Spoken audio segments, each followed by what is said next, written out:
इस वक्त मैं खड़ा हूँ धमतरी मसीही अस्पताल के अंदर पर, जहाँ पर आप देख सकते हैं कि गहमा-गहमी का माहौल है। वजह ये कि यहाँ पर रात लगभग 8 से 8:30 बजे के बीच में आभूषण ज्वेलर्स के यहाँ लूट की नीयत से कुछ लोग नकाबपोश घुसे हुए थे।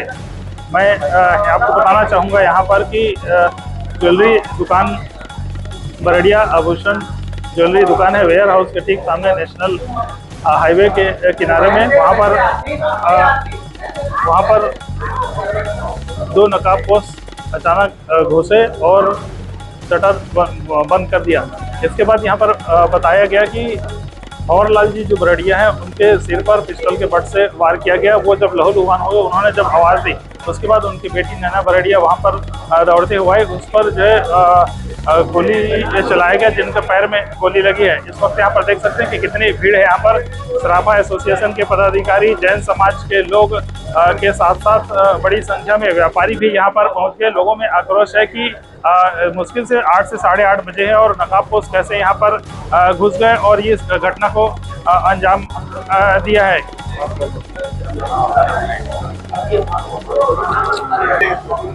इस वक्त हमारे पास चैम्बर ऑफ कॉमर्स के वरिष्ठ व्यापारी महेश सूजा जी हैं। इस घटना से आप क्या देखते हैं कि एक व्यापार जगत में मुश्किल से रात 8 से 8:30 बजे इस तरह से नकाबपोश का धमतरी शहर के अंदर घुसना क्या बता रहे हैं? मैं ऐसा समझता हूँ इसमें पूरी प्रशासन की गलती है। और मैं पिछले कई बार माननीय हमारे एसपी साहब थे अंजनी वैष्णव जी, या उससे पहले प्रशांत ठाकुर सर थे, उनको मैंने निवेदन किया था कि सब नशे के व्यापार पे रोक लगाई जाए। और मैं ऐसा समझता हूँ कि सभी अधिकारियों को मालूम है कि नशे का व्यापार कहाँ से हो रहा है, पर उस पर लगाम नहीं लगाया जा रहा है। मैं ऐसा समझता हूँ कि शासन को सबसे पहले नशे के व्यापार पर बैन लगाना चाहिए। उसके बाद धमतरी की पुलिस को और भी जागृत करने की ज़रूरत है। और जितना बड़ा आज घटना हुई है, धमतरी बहुत शांति प्रिय रहा है और बहुत बड़ी घटना है, बहुत बड़ी शर्मनाक घटना है हमारे धमतरी के लिए, जो नहीं होनी थी। देखा कि यहाँ पर बता रहे कहीं न कहीं चूक हुई है। हम यहाँ पर और लोगों से बात करेंगे कि आखिर इस घटना को लेकर के वे क्या कहते हैं। इस वक्त हमारे साथ निर्मल बरड़िया जी। बरड़िया, किस प्रकार की घटना घटी है? घटना का ये हुआ कि मेन शटर गिरा करके छोटा शटर खुला था, छोटा भाई बैठा था अंदर, दुकान क्लोज करने की तैयारी में था, कुछ हिसाब किताब कर रहा। उसी समय दो लोग अंदर घुसे और शटर गिरा दिया। छोटा शटर गिराने के बाद में वो इशारा से मुंह में नकाब पहने हुए थे। दो लोग, एक हाइट कम थे, एक लंबी हाइट से, नकाब पहने हुए थे और इशारा से बात कर रहे थे। तो बोला क्या है, नहीं भाग यहाँ से करके चिल्लाया उसने। उन्होंने छोटा पिस्टल रहा होगा, जो भी रहा होगा, उसके बट से उसको सिर में मारे और आँख में लगी है, सिर में लगी, टाका लगा उसमें। और आवाज़ दिया, जितने उनकी बेटी घर से बाहर निकली, पीछे घर है, आवाज़ बाहर निकल के आई, देखिए क्या हुआ करके चिल्लाई। तो जो घुसे थे वो भी उधर ही गए, घर के अंदर घुसने की कोशिश की, तो गोली चला, उसका इफेक्ट भाग गया। अभी कैसे स्थिति दोनों ठीक है। इस घटना पर क्या कहें कि कुछ अल्टीमेटम पुलिस प्रशासन को दिया जाएगा? इसमें तो पुलिस प्रशासन को थोड़ा चुस्ती लाना चाहिए, पेट्रोलिंग अच्छे से होना चाहिए, और जितने भी इस टाइप के तत्व हैं उन तत्व को निगरानी करके उनको पकड़ना चाहिए। और दूसरा चीज़ है कि इसके पीछे कारण क्या है, ढंग से आते हैं लूटपाट मचाते हैं, इसके पीछे कारण है क्या है, उसकी भी जानकारी होनी चाहिए। तो देखा कि किस प्रकार से यहाँ पर घटना घटी है। आप बताया उन्होंने कि किनके उनके परिवार के ही लोग थे और किस प्रकार से वो लूट की नियत से आए थे या किसी, यह जांच का विषय है। हम कुछ लोगों से और बात करेंगे। हमारे साथ इस वक्त सराफा एसोसिएशन के पदाधिकारी मौजूद। अब हमारे साथ जैसे सराफा व्यापारी, इस घटना से आप क्या देख रहे हैं कि कितनी जो सिक्योर हैं आप ये मान सकते हैं सराफा व्यापारी? नहीं, ये घटना जो है ना एकदम सदमा देने वाली घटना है। मतलब एक तो समय इसका एकदम चहल पहल वाला समय, और बीच बाजार नेशनल हाईवे जहाँ सामने बिजली ऑफिस, मतलब एकदम बाजार की जगह में इस टाइप की घटना दिन दहाड़े होना बहुत ही ज़्यादा ये सदमा देने वाली घटना है। कहीं ना कहीं मतलब ये चूक मानी जाएगी प्रशासन की।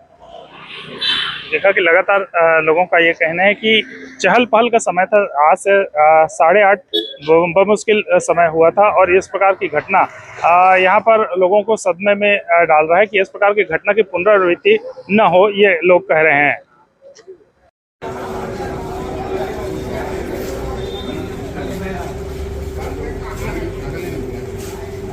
जी, क्या घटना? धमतरी जैसी शांत जगह में अगर दुकानों में लूटपाट और गोलीबारी की घटनाएं होने लगे तो ये दुर्भाग्य है। और मैं चाहूँगा यहाँ के प्रशासन से, पुलिस प्रशासन से, कि कम से कम जितने भी धमतरी नगर के अंदर में जिस भी प्रकार के व्यापारी हैं, दुकानदार हैं, यदि किसी के पास भी नशे का कोई भी सामान मिलता है तो तत्काल प्रभाव से उसका लाइसेंस कैंसिल होना चाहिए। नशे के बढ़ते चलन के कारण से ये अपराध बढ़ रहे हैं और इस अपराध से पूरा धमतरी का व्यापार जगत, धमतरी का संभ्रांत परिवार जो है वो आक्रोशित है और पूरी तरीके से इस पर रोक लगाने की मांग करता है। और जो इस घटना को अंजाम दिया है, ऐसे लोगों को कल सुबह तक उनकी गिरफ्तारी होना चाहिए, खुलासा होना चाहिए कि वो लोग कौन है, कहाँ से आए हैं। और धमतरी जैसी जगह के शांत वातावरण को बिगाड़ने का यदि प्रयास हो रहा है तो निश्चित रूप से इसमें रोक लगनी चाहिए। मैं अपनी तरफ से भी प्रशासन से अनुरोध करता हूँ, व्यापारी वर्ग की तरफ से भी अनुरोध करता हूँ और जैन समाज की तरफ से भी अनुरोध करता हूँ कि तत्काल प्रभाव से ऐसे सभी लोगों को गिरफ्तार करके और जनता के सामने स्पष्ट होना चाहिए कि ऐसे कौन लोग हैं जो इतनी बड़ी हिमाकत कर सकते हैं और इसके पीछे कारण क्या है। क्या यदि कोई नशाखोरी उसकी वजह है तो उस पर रोक लगाई जानी चाहिए। छोटे छोटे उम्र के यहाँ युवा हर वार्ड में, हर मोहल्ले में आप देखेंगे। अभी यहाँ से लेकर चले जाइए आप, शांति कॉलोनी से लेकर जालमपुर से लेकर विंध्यवासिनी वार्ड तक हर मोहल्ले में आपको छोटे छोटे 14 साल 15 साल के युवा सूखा नशा और इस प्रकार के बटंची चाकू, इस प्रकार के अपराध में लिप्त हैं। और यदि यह हो रहा है तो इसके पीछे कहीं ना कहीं उन लोग भी जिम्मेदार हैं जो इनको ऐसी चीज़ें उपलब्ध करा रहे हैं। पहला रोक उस पर होना चाहिए। घायलों की स्थिति जो है वह अभी जैसे समाचार डॉक्टरों से बात करने पे पता चला खतरे से बाहर है, लेकिन दहशत का माहौल है। पूरे व्यापारी वर्ग में दहशत का माहौल है, परिवार में दहशत का माहौल है और सभी चाहते हैं कि रात भर के अंदर उसकी गिरफ्तारी होनी चाहिए। मैं ललित बर्डिया, धमतरी सराफा एसोसिएशन प्रेसिडेंट। आज की ये जो घटना हुई है बर्डिया आभूषण में, हमारे बड़े भैया भवन लाल जी बर्डिया, उनकी छोटी गुड़िया नैना बर्डिया, जो कि दुकान मंगल करने के पश्चात घर के अंदर अपने रुक कर रहे थे, उसी समय दो बदमाश। अब ये बदमाशों की गिनती इसलिए स्पष्ट नहीं की जा सकती कि बाहर कोई और खड़े थे क्या उनके साथ, कि क्या वो दो ही लोग थे, ये अभी वो चीज़ क्लियर नहीं हुई है। लेकिन दिन के 8 बजे धमतरी जैसे शांतप्रिय शहर में इस टाइप में की घटना होना, ये अपने आप में एक अशोभनीय है। और हम सराफा व्यवसायी बार बार यही मांग करते आए कि सभी सराफा दुकानों के आसपास कम से कम पुलिस गश्त 24 घंटे के लिए तो मुस्तैद रहे।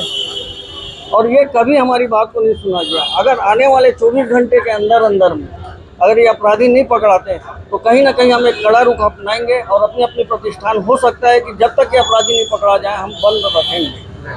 धन्यवाद। गोली चली है क्या है?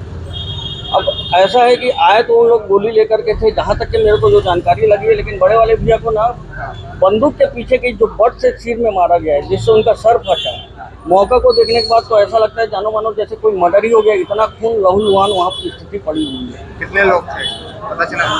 जानकारी तो अभी 2 लोगों की है, लेकिन ऐसा लग रहा है कि उनके साथ में और कोई रहे होंगे। और ये ऐसा भी लग रहा है घटना को देखते हुए कि पूर्व में भी इनके द्वारा रेकी की गई हुई है। स्थानीय है कि बाहर क्या लग रहा है? अब ये जानकारी तो अब इसका ये काम तो पुलिस वाले ही बताएंगे कि ये स्थानीय है कि बाहर के लोग हैं।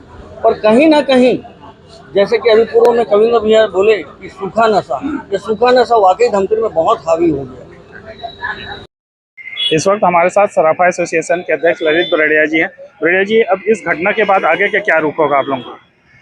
अब आगे इस घटना को दिन में जो 8 बजे, मतलब इसको बोलना चाहिए कि गर्मी के दिन में रात की 8 को 8 नहीं बोला जा सकता, उसको दिन ही बोला जा सकता है। अगर रात की 8 बजे अगर इस टाइप में की घटना घटती है तो हम प्रशासन से एक ही मांग करेंगे कि सभी सराफा दुकानें जहाँ जहाँ भी है वहाँ पुलिस गश्त दी जाए।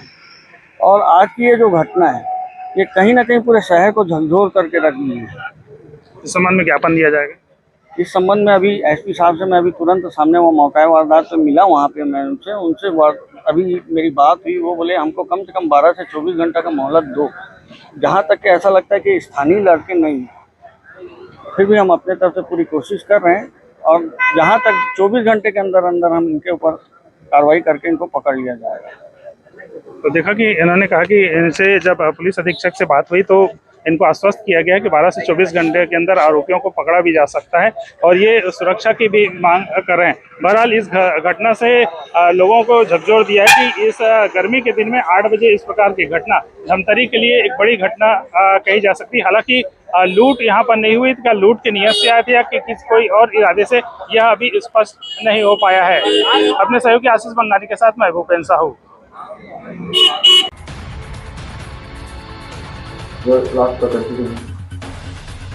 तो ये थी अब तक की खबरें। आगे की खबरों के लिए बने रहिए।